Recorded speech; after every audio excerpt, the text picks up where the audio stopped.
Hello, everybody, and welcome to Music Industry Insights Worldwide. Today, I've got a massive, amazing guest with us, Cody. How are you? I'm doing well. How about yourself? Very well, thank you. Do you want to tell the listeners a little bit more about yourself, where you're from, and what you do?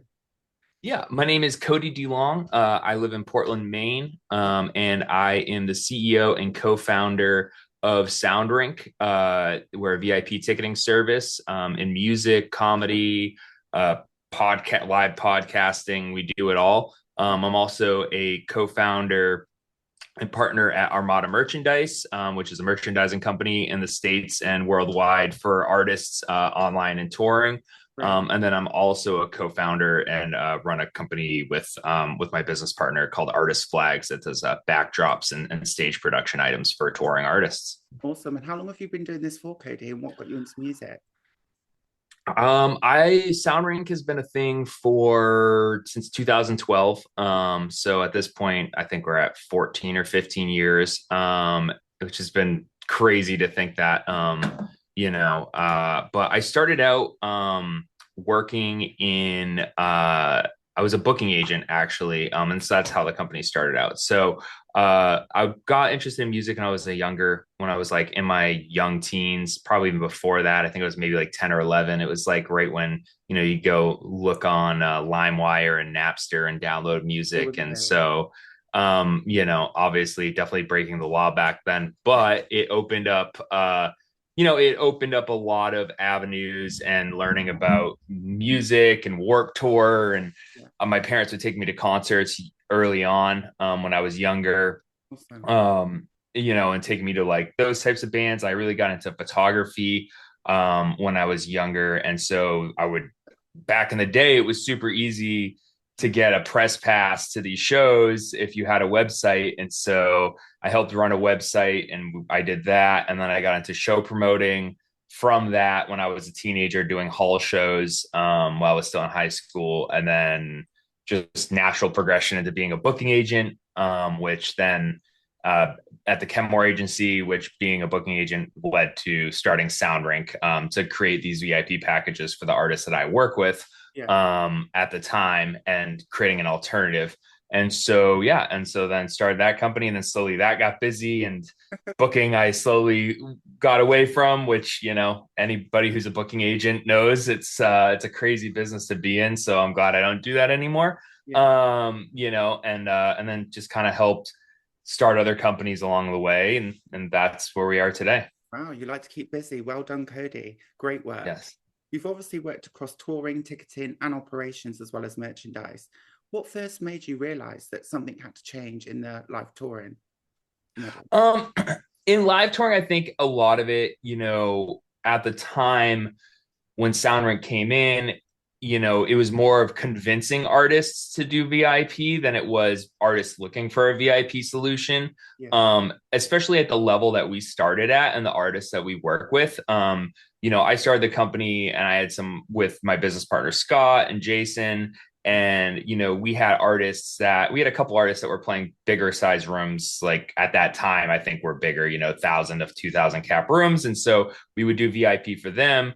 And then you would have these smaller bands coming home from tour and not being able to pay their bills or coming home with nothing, but fans still wanting that interaction. And so we started applying that to those smaller artists that were playing in smaller rooms, Yeah. and realized that was just, a lot of these bands, it was an additional income that was coming in, and they were each walking away with, say, $2,500 at the time was a lot for a band Yeah. member to be, especially at the end of a tour when they were planning on zero.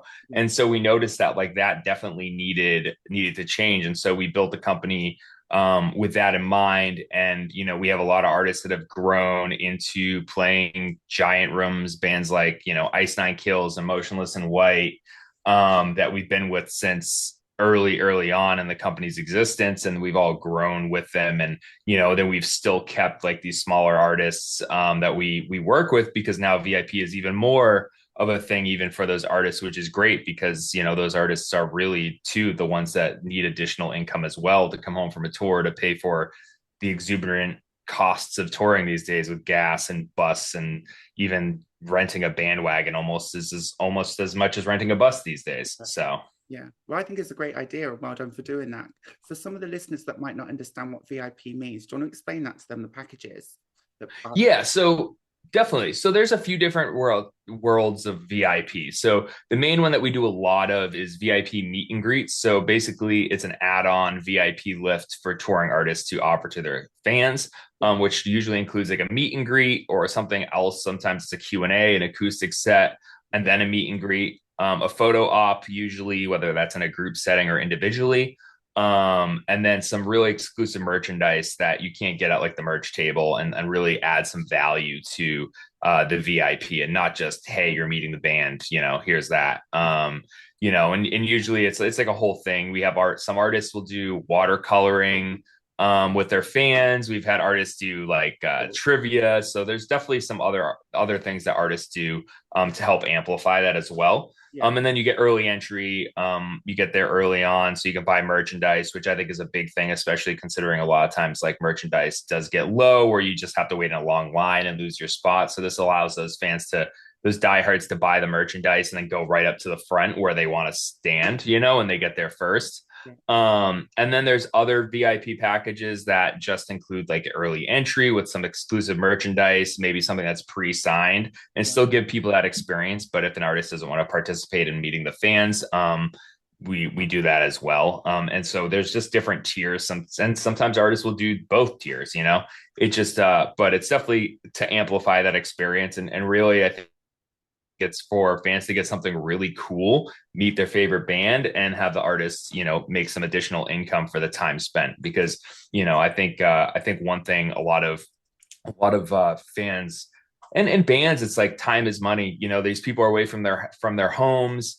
They're, some bands, when they're not sound checking, they're spending FaceTiming their families for an hour or two, and then they're going to eat. And so if it's cutting into that time that they have, I think that, getting compensated for the time, but also being able to have that interaction, it definitely really helps. And it helps make it so these bands can still tour, right? Like that's the other thing too, is it's become such an integral part of a band's budget.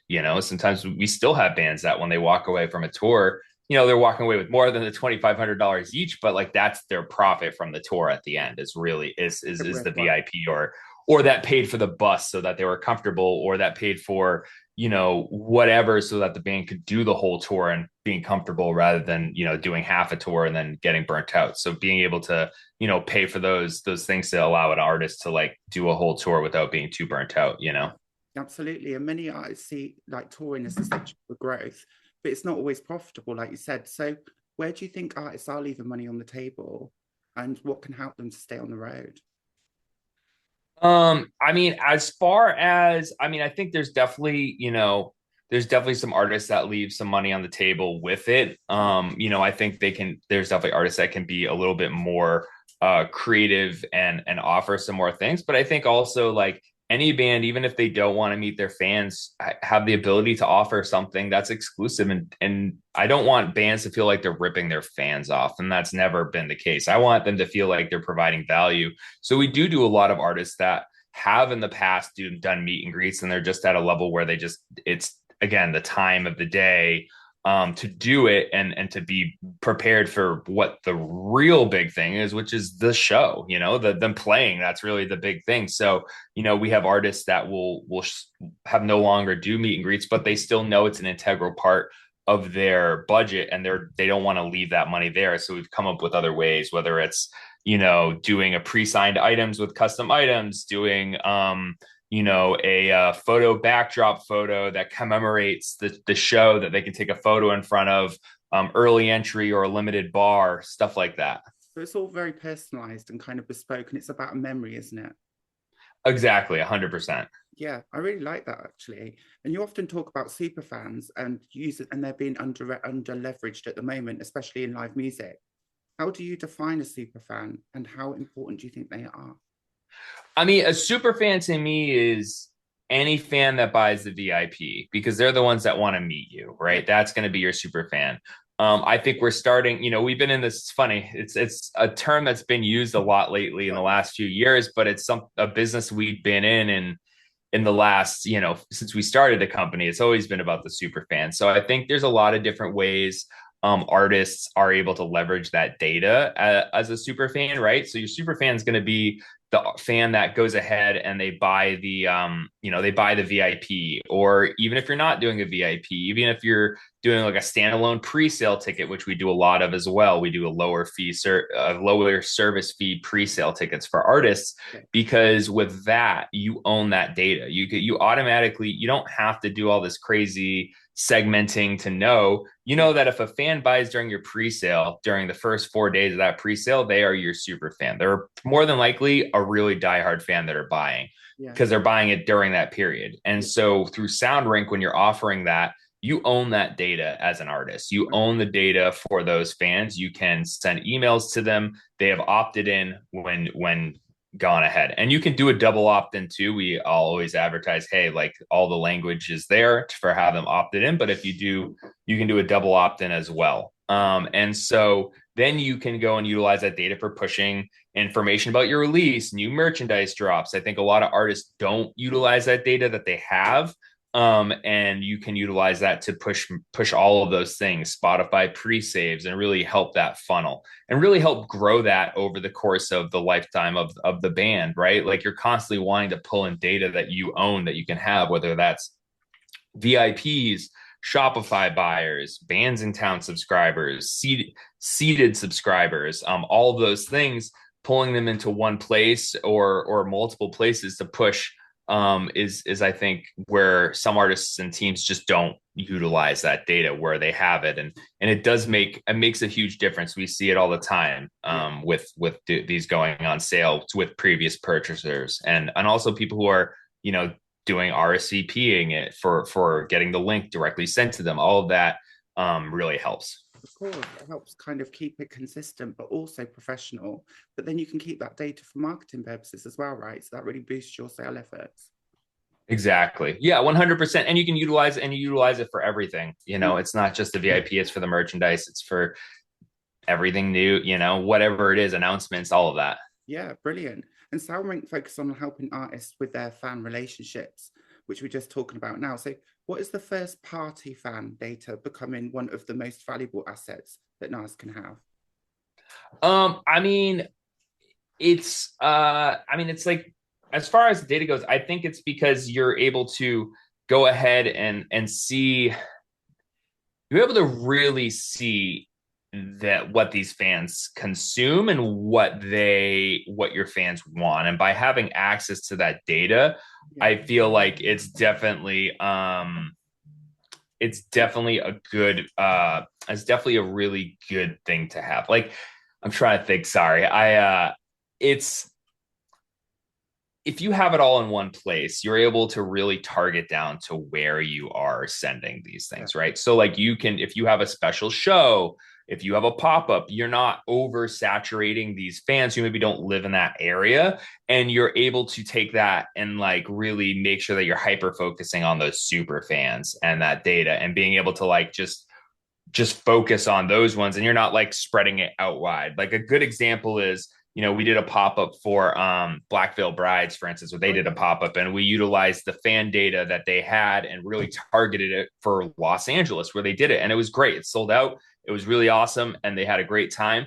But like, it wasn't something that was overly like, you're not like saturating your entire fan base with all that information. It was just a very highly targeted blast and email, and really, so you're not like overdoing it where that hurts like the algorithm with Instagram and stuff like that. So I think it allows you just to really highly target your fan base in certain areas, when you want to do something cool, or you want to, or you can do something broad as well. So. And I think it also keeps costs down as well, doesn't it? If you already have that data, it saves you having to spend money in areas that you don't. Exactly. Yeah, I really like that. So tell us a little bit more about Sound Rink, and if someone wants to join, they want to come along to your platform, how could they go about doing something like that? And is it free or does it cost? Yeah. So SoundRink, if you're an artist or management that wants to use SoundRink, we have a contact link on our site. You just enter your info, and that gets directly sent to us, and then we can set up a call to talk about your tour, what you have going on, all that information. We also have a services tab on our website, so you can view all our services and the things that we do. And it's really easy. We kind of get on a call, go over it, and let you know all the things we do and how we would fit in on your tour and how we would help bring in, that additional income. We have different decks and for different, whether it's a pre-sale or a VIP. Yeah. Yeah, our cost. So we charge the consumer a service fee.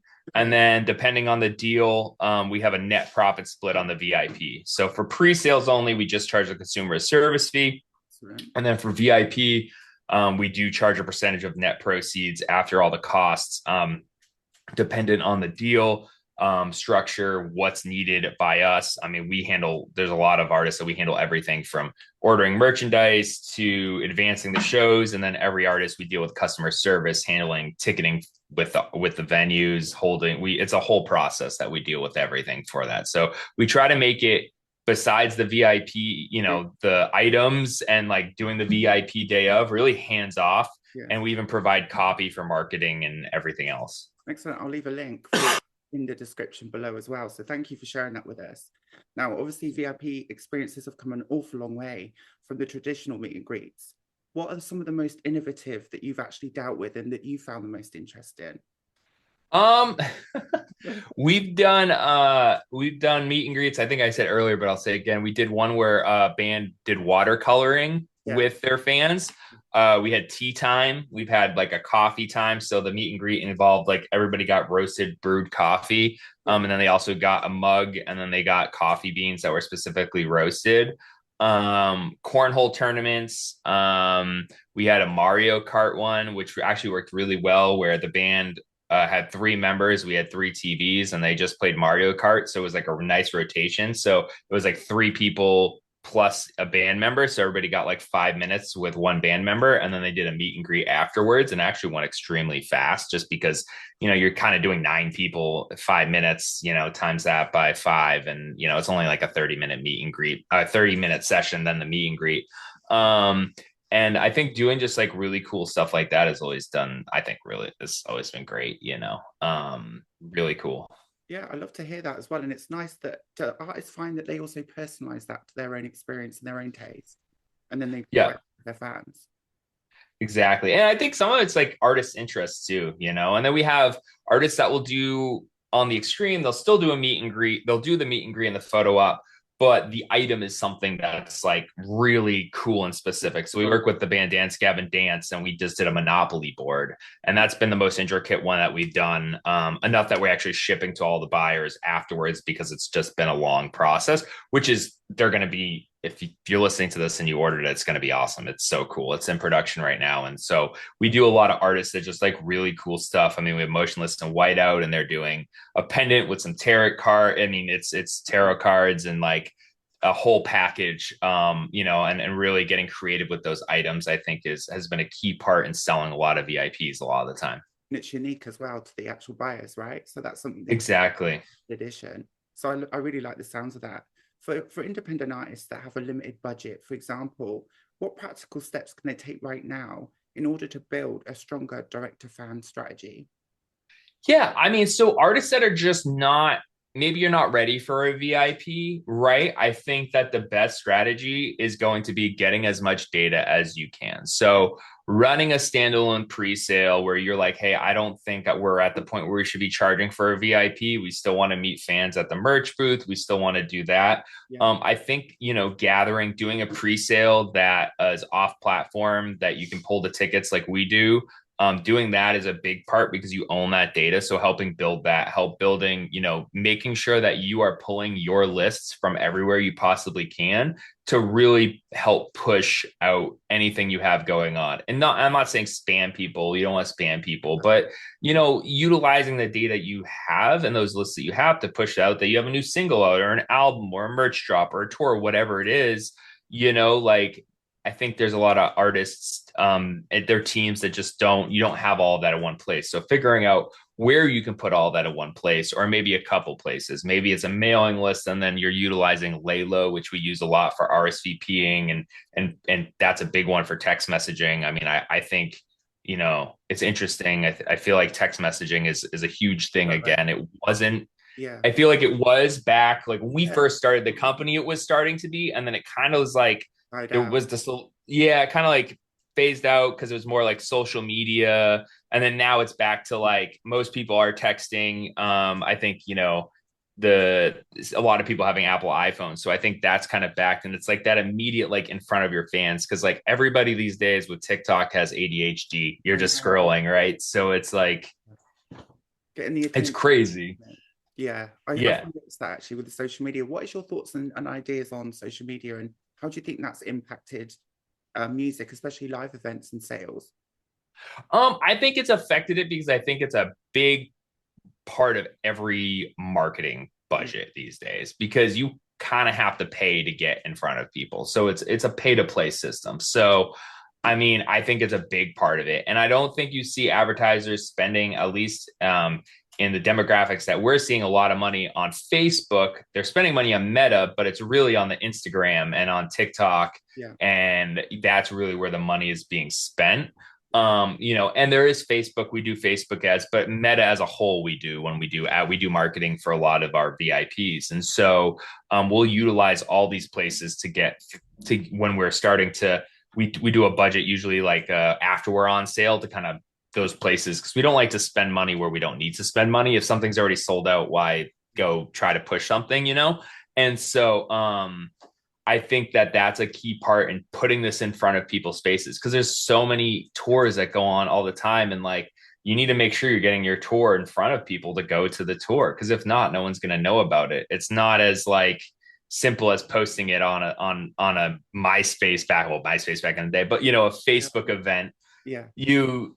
it's not that simple anymore. There's so much data and everybody has an Instagram. Every band has an Instagram. Yeah. It's all there, and you got to make sure you're trying to get in front of everybody's faces. And also understanding those platforms have got different customers on each one of those platforms as well, right? Different age groups, different demographics. Also understanding that with your fan base. It's really Yeah, important. I mean, 100%. And you have fans that are on one, but they're not on the other, Yeah. right? And that's the thing. Like, you have a fan that may be in a different, like, less of a TikTok group than you would think, but really they actually are in TikTok, right? Like, I mean, that's the biggest, I think right now, that's actually probably the biggest under leveraged social media platform by any musician. And I think a lot of people are starting to use it. I definitely see it a lot, but Yeah. there's still bands that they just don't have a TikTok. It's like, but you want to at least have a TikTok and you want to be posting. And I think a lot more bands are catching on to that, which has been awesome, and a lot of artists. But I feel like there's still some that look at it like, well, this. And I'm like, no, you got to be exactly. You don't need to be doing TikToks. Like, that's not it. But like, you need to be posting when your video, like, at least be having some sort of video that's out there, even if it's music video snippets, and even if it's your tour video, or if it's just, Behind yeah, a some, vlog. yeah. Totally get you on that one, actually. And obviously, as technology continues to transform the music business as well, what opportunities do you think are available to artists and managers now to kind of get that stronger place in that, in the industry? I mean, I think now the sky's kind of the limit. I mean, you have a lot of artists that are utilizing the social media. There's different agencies that they can hire to help them with that. But I think that the opportunity to build content that can go viral, that's feeding to your fans, is huge. And I feel like that's a big thing to take advantage of. I know I've talked about a lot, but I think the data that you can have access to, even if it's just analytical data Yeah, of who's watching that video, what's their age range, where are they, having that data, your Spotify data, same thing. What is the Spotify analytical data? Like, you're able to really see like who's your fan base. Like, I think any band can say, well, this is our fan base, what they perceive to be their fan base. yeah, And then there's what is their actual fan base, and making sure that if you are realizing, well, okay, our fan base actually is like these teenagers and not so much the 25 to 35-year-olds, yeah. like leaning into that, because those are clearly your music and your art is resonating with them. And then you can go ahead and figure out, okay, what can we do to really push that? Your TikTok views are more than your Instagram stories. So, or not stories, but reels. So like, how are we, what's the strategy there? I think you just have a lot more things at your fingertips to really make those decisions and kind of focus on where you're going, rather than just like putting it out there and just saying, all right, hopefully it catches. Like you can like That's not going to kind of hurt. see where. Yeah. Yeah, exactly. It's kind of funny because I was looking at my demographics for the podcast and on my YouTube and on the Spotify, and actually 56% of my audience is based in the United States. So for me, that was really interesting to see. But then there's only 25% based in Europe.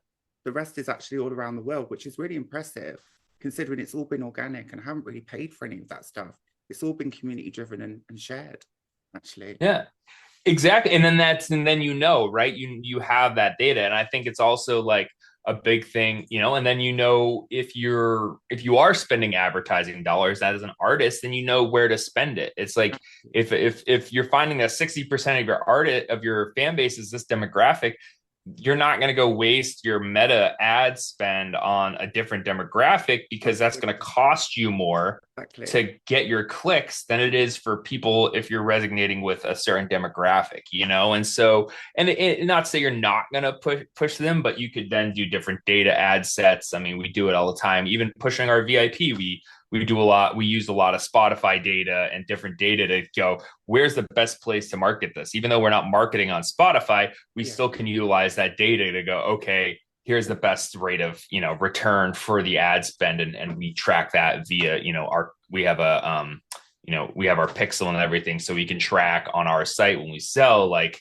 what was converting, what's not converting, how these are doing. So. Yeah, that's really, really good, actually. And I like the way you've built this from the ground up. And you've obviously been in the music industry for quite a while. So what has been the biggest lessons you've learned along the way and what kind of keeps you going in music?